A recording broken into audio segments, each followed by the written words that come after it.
আসসালামু আলাইকুম। ঈদের তৃতীয় দিন ফ্যামিলিদেরকে নিয়ে একটু বেড়াতে গিয়েছিলাম।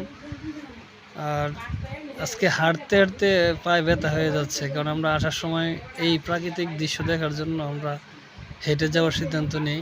আমার ছেলে নুহাস দেখেন তার মায়ের সাথে হাঁটতেছে, বারবার কুলে উঠতেছে নামতেছে।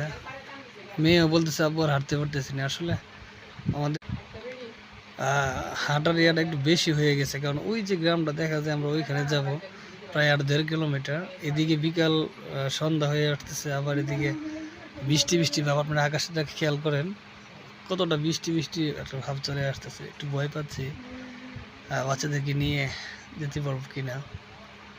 আর সবচেয়ে বড় কথা হলো হেঁটে যাওয়ার উদ্দেশ্যটা হলো আপনাদেরকে ভিউটা দেখানোর জন্য, যে ব্রাহ্মণবাড়িয়ার আমাদের এই প্রাকৃতিক যে দৃশ্যটা এটা দেখানোর জন্য আপনাদেরকে। দেখেন আপনার আশেপাশে কত সুন্দর একটা ভিউ, কত মানুষ হেঁটে যাচ্ছে মাটির রাস্তা দিয়ে। তো সবাই দোয়া করবেন। আর আজকে হাঁটাটা এমনিতে বেশি হয়ে গেছে। আর যারা নতুন ভিডিওটা দেখবেন অবশ্যই আমার চ্যানেলটাকে সাবস্ক্রাইব করে দিবেন। আরও ভালো নতুন নতুন ভিডিও পাওয়ার জন্য আমার চ্যানেলটাকে সাবস্ক্রাইব করে দিবেন। আমার চ্যানেলটাকে আরও নতুন নতুন ভিডিও পাবেন। সবাই ভালো থাকবেন, ভিডিওটা দেখতে থাকেন।